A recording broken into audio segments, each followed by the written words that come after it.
Alright guys, so today's video is going to be about the autumn olive.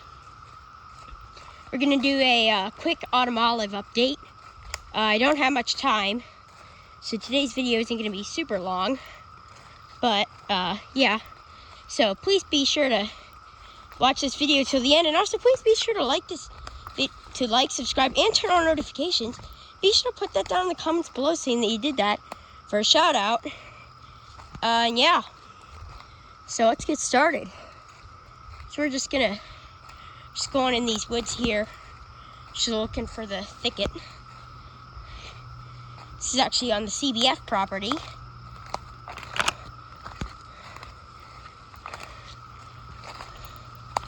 Yeah, so pretty close. I can see the thicket. It's just over here. Yep, and here we are. So we're here. And so, this is the autumn olive, and today, so this is the autumn olive. You can tell what it is, because it had, from its leaves, because it has these nice ruffly leaves. Be sure to check out our first video. See how the leaves kind of have ruffles in them? Kind of got these nice ruffles in them, yeah. And they also have this nice, and the main way to tell from their leaves is, if you look at the underside, silver. See that? Very pretty. Got all these silver scales on them, on the leaves. And that's how you can basically tell what it is from the leaves. And then, in case you guys are wondering what the bark looks like, here's the bark on an older branch. You can see it's kind of a grayish ground color with these nice little spots and lines that run up and down them. And then a younger branch, so here's like a sucker basically. You can see it's got this tan bark with basically little spots on it. And sometimes this bush does have thorns. I'll show you a branch with thorns. And in a later video, I'm probably going to transplant a bush. Obviously not a huge one, just a smaller one. See, this one has a couple thorns, but not a big deal. This plant is native to Asia. So the autumn olive was also introduced in the late 1800s for a beautiful shrub. It was introduced in the late 1800s for a ornamental, and it was also used as erosion control and an ornamental, and it was and they touted it, and the government basically treated it as the all-in-one fix all your problems plant. It was the good for everything plant, is what they said. And it has spread everywhere. There isn't a whole lot of it in this forest, but there is a lot of it in other forests. And it was planted for erosion control, for wildlife shelter, for wildlife, and for edible berries and the birds and bees and all that sorts of stuff. And yeah. And it is classified as an invasive species in many, in some states in the U.S. because it grows very quickly and it can spread quickly, and it makes a lot of seeds. And this does bloom in the spring. If you haven't seen the first video about autumn olives, be sure to check it out because you can see what the blooms look like. And this attracts bees and many other pollinating insects, butterflies, bees, all those kind of insects, because of its blooms.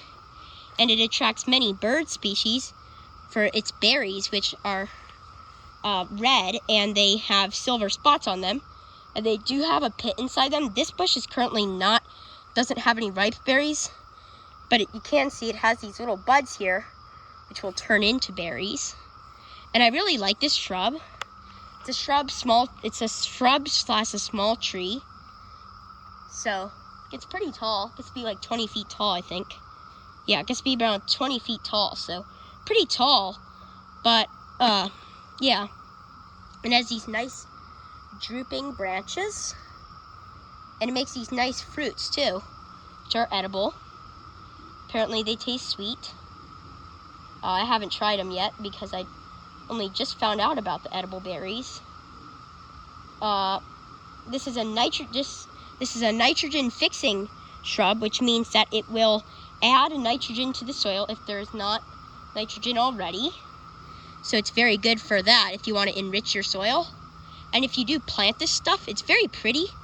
And you can plant it for the edible berries and for pollinators and for its lovely flowers in the spring. And it grows its leaves pretty early.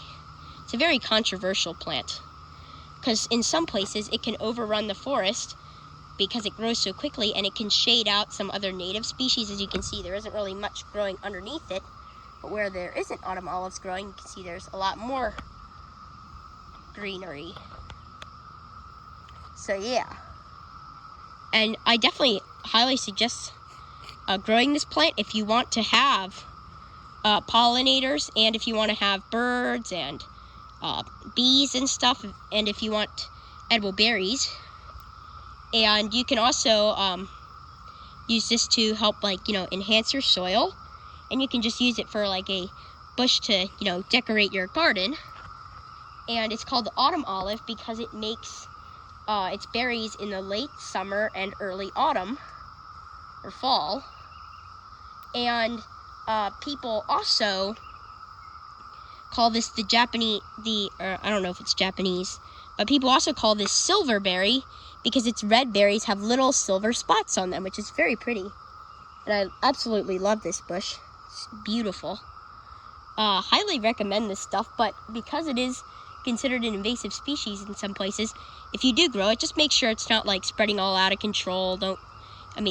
Just like basically common sense, like, don't dump the berries in the woods. Don't dump seeds in the woods. Don't let seedlings grow and stuff everywhere, little things like that will keep your autumn olive bush in check, and you can prune it if you want to. This one's kind of weird looking. I don't know why. I think it's got some vines on it. That probably has something to do with it. But yeah. And definitely highly recommend this plant. It's very pretty. Has a lot of benefits. And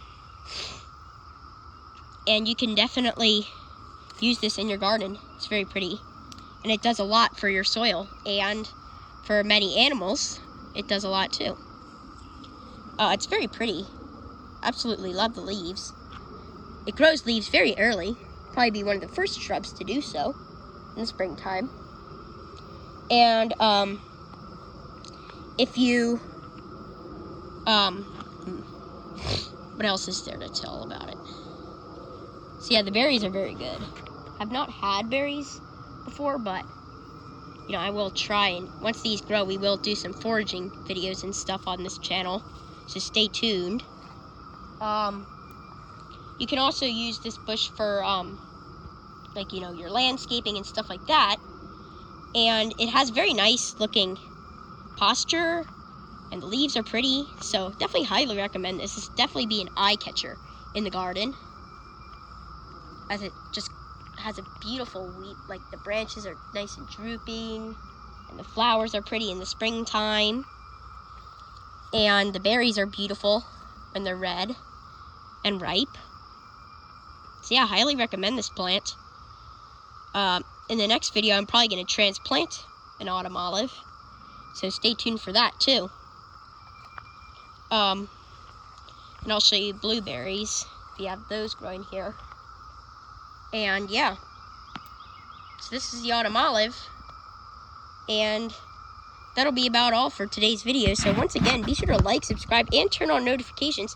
Be sure to put that down in the comments below saying that you did that for a shout out. And also, if you have any ideas for future videos, put that down in the comments, because I would love to hear what you guys are thinking for new videos, because I would love to have some input from the fans of what kind of videos you want to see in the future. And also another thing about the autumn olive, in the forest it does tend to grow in these dense thickets. But anyway, that's about it. So yeah, if you have any ideas for future videos, be sure to put that down in the comments, because I'm interested to hear, and we'll use them. And if I can use them, I will. So yeah, that'll be about all for today's video. So we will see you guys on the next adventure.